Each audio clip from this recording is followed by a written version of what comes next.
Hey YouTube, it's your girl Lily yet again for my 5th episode. Anyway, today I just wanted to do a review on Love and Hip Hop episodes, but instead of doing a show by show, since I'm starting 5 episodes in, I'm gonna do, or is it 6? I think it might be 6, because it came on last night, so it's 6. Anyway, I'm just gonna do a character review, starting with the least important to, more important characters. I'm guessing the person that I don't really pay that much attention to is Carly Red. In the first beginning, I felt like Carly Red was just, she was put in a bad position with bumping into Stevie J and not knowing who his baby mama was. But after the second episode, or was it third episode, it's kind of like she, now all of a sudden you know who he is, you know everybody you don't slept with and all that kind of stuff.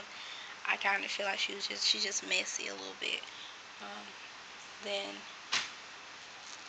the whole issue of K. Michelle was just like, seriously, that's disrespectful. How you gonna walk up to somebody else's showcase saying, oh yeah, you messed with the wrong artist. You don't know what they messing with. You don't know her as an artist. You know what people have told you about her, just like everybody else. You don't know her character from a can of paint just from knowing her from a couple of people just saying, oh, she crazy, okay.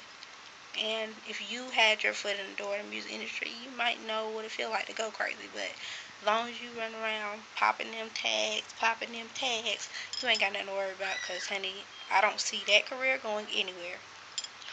I mean, they might write you a decent enough song for you to get a little bit of fame for a second, but just stick with trying to hook Benzino on the first night and go from there.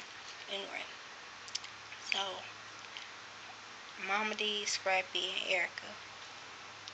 Mama D, please go see a new stylist, because whoever doing your weave jobs, boo, with that little bitty bang right here, you still see this much forehead. What's the point of a bang? It's no purpose. It's pointless. Yeah. I feel like she's too involved in her son's life.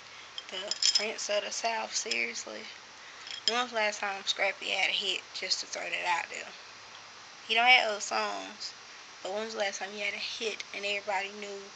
Everybody was like, you heard that new little Scrappy? Yeah, I was in middle school. I'm 23 now. Yeah, it's been a minute.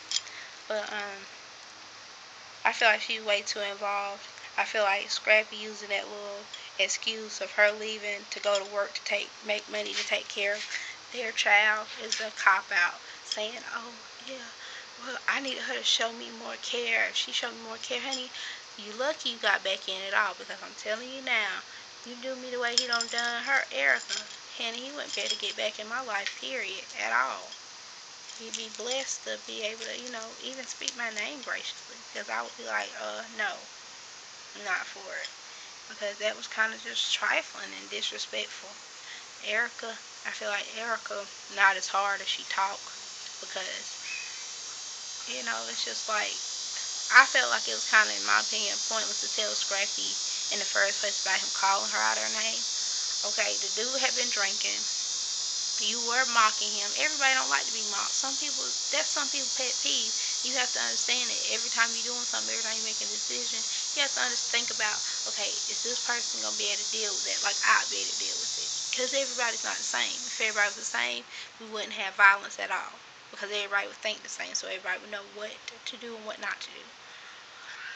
I felt like it was pointless. I felt like her and Jocelyn having that meeting, it was pointless, because your whole outcome was just to say, I don't like you anyway. You wasn't going to be perceptive, because you sitting here, honestly, she did put her hands in the girl's face. Honestly, he was calling her a B, and she had every right to step in and be like, okay, why you disrespecting me just because you mad at him? Because that didn't have nothing to do with her. That situation had nothing to do with her at all. So she shouldn't even came into the situation at all. But anyway, when she did, she asked the question, have you slept with Stevie J? Okay. Insecure females, that's they first thing is, are you messing with my man? Is there something I need to worry about? And so, I did feel like Erica was kind of jacked up on that notion. But I'm glad she didn't take him off child support. Honey, I mean, it's like, okay, well, we're not together no more, but, anyway, you look out for me on child support. How you gonna try not to pay child support and you ain't doing nothing else for the child? Seriously? You gonna look out for me on child support? Honey, I'd have cussed him out, shut the door, and walked off. And wouldn't look back out that window trying to see where he ended up getting in that little ugly black car at all. Sit down somewhere. But, yeah, came with the moving truck. Moved all his stuff out. Okay. Bye. You got it like that. You should have left everything there. You should have replaced all that. You scrappy. Prince of the South. Your mama is a ex pimp. She should have been able to buy you furniture as a housewarming gift.